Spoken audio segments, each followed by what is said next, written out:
Hello and welcome to Inside View. I'm your host, Joel Metzger. And joining me on this edition is Steve Millaire. He is the winemaker for Ironstone Vineyards, as well as the owner of Black Sheep Winery and Millaire Winery in Murphys. Steve, welcome. Thanks, Joel. Thanks for having me. My pleasure to have you back. We talked last time kind of about the history of you in particular, as well as grapes and winemaking in Calaveras County. And we could probably do another couple shows on all that too. That was fun. It was fun, and this region has a fascinating history. It really does. Absolutely. So I encourage people to revisit that show. But today we're going to focus on the year-round process of making wine and what it takes to really put a good wine on the table. And it's not just something that happens 1 month of the year, as viewers will find out, but it's really a fascinating process. So we'll go into that. But before we do, for those who haven't been introduced to you before, I was hoping you could give me a little summary of where you grew up and then how you kind of made your way to Calaveras County. Sure, I'd be glad to. Well, I grew up in Fresno and got a degree in winemaking, the study of enology at Fresno State, and graduated in 1975, went to David Bruce Winery in the Santa Cruz Mountains, met my wife Liz there. And in 1982, I moved to Murphys and started working at Steveno. And my family moved up also, and Liz became marketing director at Steveno. And that really started our history here in Calaveras County making wines. And here we are today. Here we are today. Just for those who aren't familiar with Steveno, Barton Steveno owned that at one point, and it was one of the first wineries, along with, I guess, Black Sheep was another one of the first ones, who kind of brought wine back to Calaveras County. Right. Barton Steveno was the person who really got things going. He opened Steveno Winery, I think it was in 1978. And of course, he planted grapes in about 1974 down in that canyon that the winery's in. Mm-hmm. Unfortunately, he doesn't own that winery anymore. It's owned by some new people who bought the vineyard and are going to restart the vineyards. But I don't know that they have plans to restart the winery. So not sure. Might they continue selling some grapes to people in the county, or are they going to take them somewhere else? You know, I think they're probably going to do both. Okay. They've got some really beautiful vineyards there, really interesting and unique varieties. And quite often wineries can't use everything, and so they have to find other people to share the bounty. So the history, just quickly, just because it fascinates me, and I hope the viewers are interested too, we did have some winemaking going on before Prohibition, is that correct? That's true. And it may not have been a huge industry, but it certainly was, there were some people making wine around here. Right. Liz actually did a very interesting history of winemaking in Calaveras County before Steveno Winery. And there were quite a few vineyards. They were all small. Everybody who had a vineyard had a little winery. There were quite a few of them situated around McCullamy Hill. That seemed to be a really nice area for wine grape growing and winemaking. You know, McCullamy Hill is kind of a microclimate. I've seen citrus growing there and things that really would get frozen many other spots. I wonder if that had anything to do with it. I'm sure that did. Okay. Yeah. Okay. And so winemaking was kind of a low-key enterprise. You know, they did make some very noteworthy wines in the foothills around this area. But what really did us all in was Prohibition. Did anyone manage to hang on to their vineyards and maybe sneak some winemaking in during Prohibition? Well, yes, the Ghirardelli family was able to hang on to their vineyards. The Ghirardellis bought their vineyard in 1900, so they certainly went through Prohibition. They maintained their vineyards. They maintained them by picking fruit and delivering it to home winemakers, which during Prohibition you could still make homemade wine. Oh, and that was just fine. Okay. That was fine. Okay. You just couldn't do it commercially. I see. And I also heard some people got away with making something for religious, like, communion and things like that. I don't know if someone over at Amador, I think, was doing that. Well, that was the whole thing. It was okay for religious purposes and homemade winemaking purposes. But, you could supply all the churches in California, especially at that time, with just a very small wine production, and everything would be good. Okay. So is it fair to say that over the years, maybe especially in the last 50 years, winemaking has made great leaps and bounds in terms of the science behind it? Oh yes, the most definitely, because now there is science behind it. And it That used was, to kind of be an art form, really, or? you know, it's been viewed as something working in conjunction with God's handiwork. I mean, wine, the permit I have to make wine is actually called wine growing. And it's kind of an understanding that wines are made in the vineyard as well as in the winery. So it's kind of, they go hand in hand. And that's been perfectly fine for a long time, but if we want to have more people enjoying wine, you have to have a little attention to science. And that really got started when UC Berkeley started a wine course, and then later it got transferred to UC Davis, and then later still a program got started at Fresno State. What kind of time frame are we talking about when this science started getting into winemaking? Well, for California, I think it really started in the 40s, right after Prohibition. I know Dr. Olmo at UC Davis patented a lot of new grape varieties in 1948. There was an interest in something new in the 48 to 50, stainless steel. That was something new to to the industry.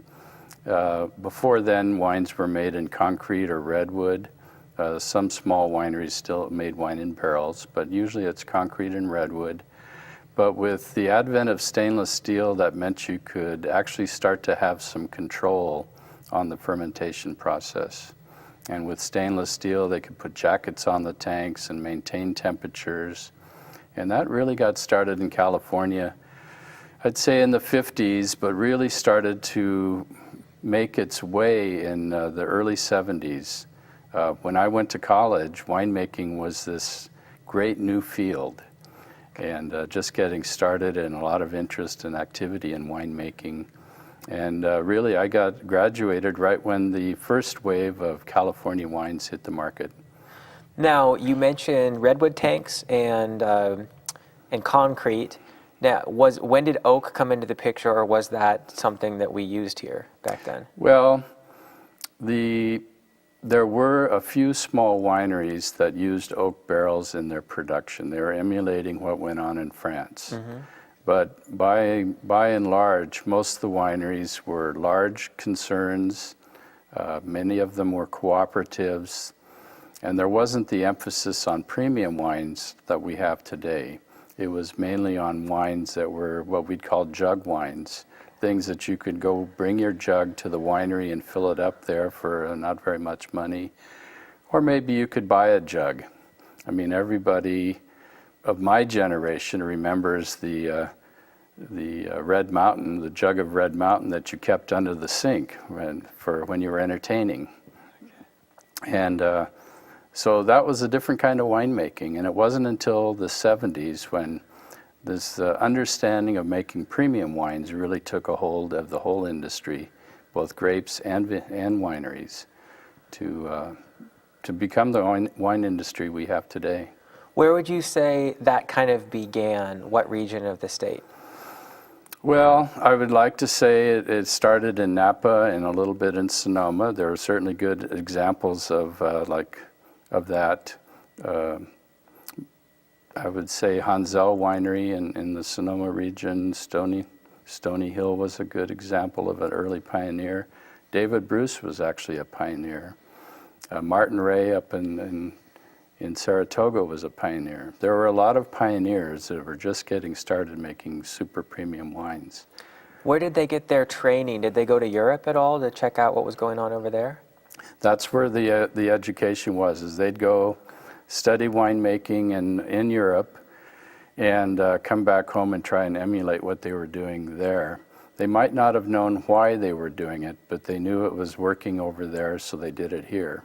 Okay. That's why science became so important, because we could start studying what they were doing and what was the impact in wine, and were they doing the right thing for our particular environment. And now we've ended up with arguably some of the best wines in the world, I would say, come from California. Now there's certainly the old world versus new world debate on taste. But I do think that we've come a long way. And to get from where we were to where we are now, I was hoping you could take us through like a 1-year trip through winemaking. And I'm going to let you tell me where you think the place to start would be. I don't know if it's maybe with a young vine or picking soil maybe. I don't know. Yeah, let's see. You know, everybody tends to think that winemaking starts with the crush. And it certainly does start a lot of activity in the winery. But really, if you have a vineyard, the first part of winemaking, wine grape growing, starts in the fall, right after the crush. And that's when, normally the season has been long and dry and drawn out, and you finally get the grapes harvested. And rather than just go to make wine and put things away in the vineyard for the year, you actually need to get out there and take care of the plant by irrigating it, if you can. And so that's usually the first thing that you try to do after harvesting is put a little bit of water onto the vine, because the leaves are still alive. They're still photosynthesizing. And what can happen then is they make sugars, just like they would make sugar to grow in the grapeberry, but what they're doing is they're making carbohydrates that will get stored over the winter. And that activity takes place right up until we get our first freeze in the winter. And that's when the leaves all turn brown and drop off suddenly. And then the season is officially over and the vine is going into dormancy. Then what happens in the winery is the wines that we just made, we have to finish the secondary fermentation, which is after pressing, you'll squeeze a little more sugar out and the grapes will finish fermenting once again. We'll do a malolactic fermentation on our red wines and some whites maybe. What is that? Malolactic is just the name given to the conversion of malic acid, which is the apple acid, which is real tart and kind of bitter, into lactic acid, which is a milk acid, which is a lot softer and creamier and velvety. And what it's designed to do is make the grapes or the wine quit tasting so tart and get softened. That's on the organoleptic side. The thing that's really important for the winery is that we want to get all biological processes finished. And that's a very natural process, just like yeast fermenting sugar into alcohol and carbon dioxide. The malobacteria will convert malic acid to lactic acid. And in white wines, we tend to prevent it, but in red wines, because we make them differently, we tend to encourage it so that the wines finish up and they have maybe right after fermentation, they have a sharper edge. After malolactic, it's a softer palate. Now, before we get too much into the process of what fermentation is and all of that kind of thing, let's jump ahead to the importance of soils as we prepare a vine to produce a grape, which will then be crushed and fermented into a good wine. So when someone's going to plant a vineyard, what are they looking at in terms of the soil?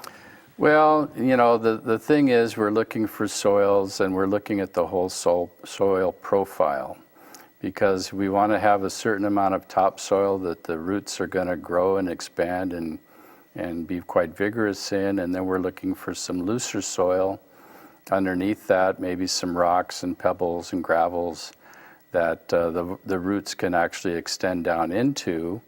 We'd like to avoid going into soils that have a real hard pan layer right underneath. And hard pan is really, it's a clay layer that prevents water from getting down below that level, and it makes it very hard for plants to grow in.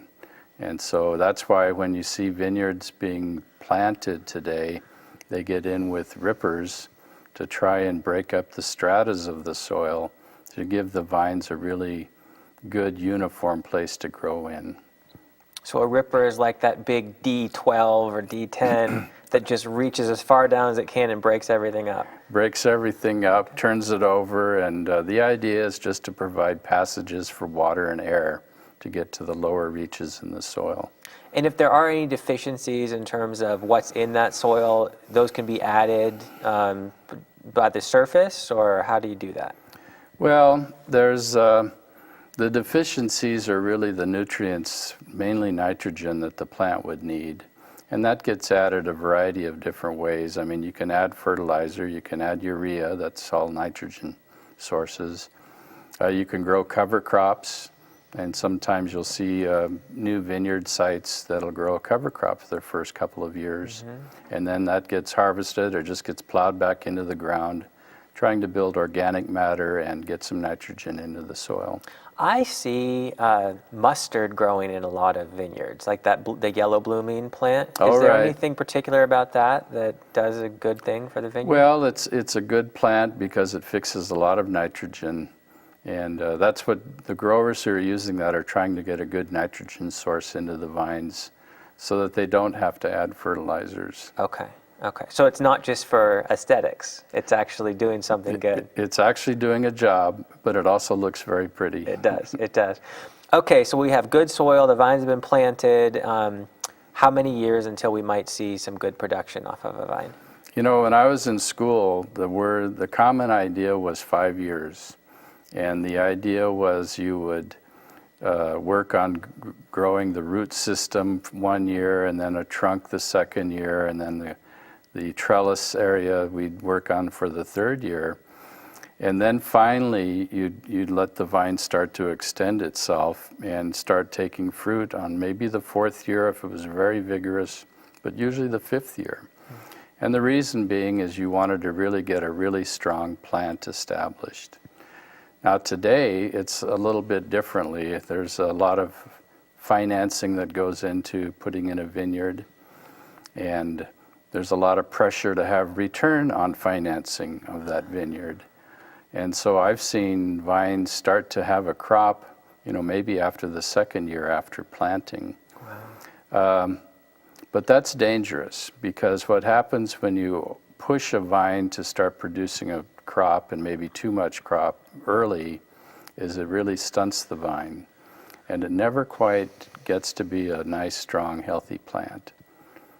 So you need to be patient to really have a good long-term healthy vine. Mm-hmm. Okay. Right. That's the thing is, in vineyards, when someone new starts planting and they see how things grow, it's really an amazing process. And sometimes we get so enthralled with how things are growing, we forget we have to put a little bit of discipline on the plant and keep it from growing so much, because they sometimes can produce too much foliage, too much crop, and it really stunts the vine for a lot of years afterwards. So this is why it's so important to have someone who knows what they're doing in terms of farming, because as you said, a lot of a good wine is how the vine is grown and taken care of throughout the year. So in the wintertime, the vine is dormant, but let's say we have a 5-6-year-old vine, so we're well into good production. Let's say someone had been patient with it and really let it get the good roots down and become healthy. What's kind of just a layman terms yearly look at taking care of that vine? Well, probably the second most important time is when we get out and prune. Okay. And that's really where you're looking at what the vine had done the year previously and making an assessment of what you'd like to see it do this coming year. And that usually starts when the vines are completely dormant. Down in the valley, they'll start sometime in December. Up here, we probably wait till later, probably March, probably March time to start pruning. Okay. But the idea is to have the vine put out enough crop, not too much and not too little, looking for balance. We can always make adjustments, but the very first time we look for balance is when we prune. So you're actually pruning quite a bit of the cane off, really. A lot of times you might be putting down to spurs, is that right? Right. You might have a cane that's 24, 36, 48 inches long, and you'll cut it back down to 2 buds. Wow. So that can be maybe 4 or 5 inches of cane left. It's only 2 bud positions, but the potential there is for what you'd like to see are 2 clusters come from each bud. So you're limiting the number of clusters for each vine so they can be big, nice, healthy clusters. Is that right? Or Well, we want them to be balanced. We want to have enough canopy grow that can support the clusters we leave behind. okay. So you have them pruned. Once it gets a little warmer, they're going to start pushing. And if you've pruned real close to spring, you might get some dripping out of the ends of that where it starts pushing out. Or if you pruned earlier, maybe it would have healed by then, or how does that work? We normally see them start to drip, and that happens just as the soil is starting to warm up. Maybe there's no activity you can see, but the vine is starting to stir. Okay. It's starting to get going, and they'll normally drip a little bit. And then once we get an accumulation of warm days, warm enough where the soil starts to warm up, that's when you'll see the vine start to push and start pushing out its buds. And then very quickly, a transformation that's just beautiful takes place from this kind of scrawny looking bones of a vine to just this big, beautiful, just absolutely crazy, energetic vine. And it's, I mean, if you've seen, of course you have, but if our viewers haven't seen a grapevine go from that dormancy to full growth, it's a beautiful thing. It really is. Okay, now I want to get to the actual winemaking process before we get too far into it. So throughout the summer, spring and summer, you're really just making sure that you give it the water it needs, when it needs, and any nutrients and things like that? Right. The most important steps are right in the first part of spring, where we have alternating warm days and cold nights, and sometimes we have storms roll through. And so what we want to do is take care of the vine, maybe do a sulfur dusting, which prevents mildew from forming on the berries later on in the season. So we take care of things then early. Then as we keep having warm days, yesterday we had a little bit of rain in the midst of everything. We're still looking to protect the vine from mildew. But we're also starting to look at what kind of crop we're going to get. If you ever look at a vine this time of year, they're growing straight up, and they're the most beautiful light green. Yeah. And that first bit of growth is just so fantastic. But if you look underneath those grape leaves, you'll see what's going to become flowers. And when those flowers get pollinated, those will become the grapes. And right now is the perfect time to see that. What pollinates the flowers? The grapevines are self-pollinating. They are, okay. Yeah, whereas in roses, when you see the buds out for the rose blossom and how the outside leaves peel away from the top down, grapevines actually peel away from the bottom up. And so as that canopy starts to shrivel because it's disconnected from the rest of the flower, it starts to peel up, and then it blows away in any kind of breeze. And when it does that, the stamens pop out, and that's when they pollinate the flower. Let's move ahead to the vine has been cared for well all the way through, and then it's harvest time. When do you harvest, and then what happens to those grapes? Well, we're assuming we've had a very nice spring, and we've gone through summer, and we've maintained our irrigations if we can do that. I mean, there are a few vineyards that are dry farmed today. Most people do irrigate, and we get through veraison, which is the time of year when the grapes transform from green berries, and they start picking up color and getting soft. And when I say they get color, if it's going to be a white grape, they get a little bit translucent. And if it's going to become a red grape, they'll actually start getting red color. Now we get through the fall, the early fall, where the weather is kind of warm, but we have those beautiful cool nights still. The grapes start to get sugar at about 15 to 16 bricks. They'll start transforming from hard berries to have really nice soft berries. And the first time you can taste them, they're really about 15 or 16 bricks. And the red grapes are still light red. They're not fully colored at that point. And that's when I really start springing into action. That's when I start making plans to visit all the vineyards. I try to see them a couple times a week. The closer we get to the harvest, it's imperative to see them a couple times per week. But what I'm looking for is how's the sugar developing? How does the vine look? I mean, when a vine is ready to pick, you can just walk into it and it tells you, I'm done. You'll see the leaves have turned, they've become a little brittle, maybe papery looking, and the berries themselves have started to soften.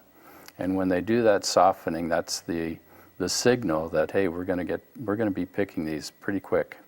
So since we only have about 3 minutes left, I want you to do just a layman's of how the fermentation works, and we may need to have you back to even go into more detail. You know, we pick the grapes and bring them into the winery, get them crushed, and the idea is to just get the stems out of the fermentation area. And I'm assuming we're talking about reds. We want to get the stems out because they can impart bitter flavors. You crush the grapes and it lies kind of dormant for a while. It's just a mass of juice. But that's a really good time to start punching down and trying to extract color and flavor that's in the skins and get it into the liquid. And then yeast, which are naturally occurring, or you can add commercially prepared yeast cultures. You can add those after a couple of days and get the fermentation to start up. And when the fermentation starts, the cap on a red fermentation will start to rise. And then what we have to do is punch the cap back down into the fermentation juice. It's rising because of the CO2 that's being released from the fermentation by the yeast is starting to percolate through the whole mass. It raises the cap up. A couple, 3 times a day, our job is to push that cap back down. The idea is to get that skin that's still got all the color and flavor reintroduced to the juice. And all along it's fermenting, it's getting warm, and if you're punching down by hand, you can actually mix the cap into the juice and try to regulate the temperature that way. But the whole idea is, you know, the fermentation's going on, it's going faster and faster. You know, at first we want to get some heat, and then later heat becomes our enemy, because if the fermentation gets too hot, it can kill the yeast and cause a stuck fermentation. So that's why in large fermentation tanks they have jackets on them to cool the fermentation down. Got it. We're going to have to bring you back to finish this off. On the next time that we have you, we'll talk about fermentation completion, pressing, and then aging the wine in the barrels, and all of those good things. But we appreciate having you on, as always, Steve. Thank you, Joel. I've really enjoyed it. And thank you for joining me on this edition of Inside View. I'm your host, Joel Metzger, and I hope you join me next time.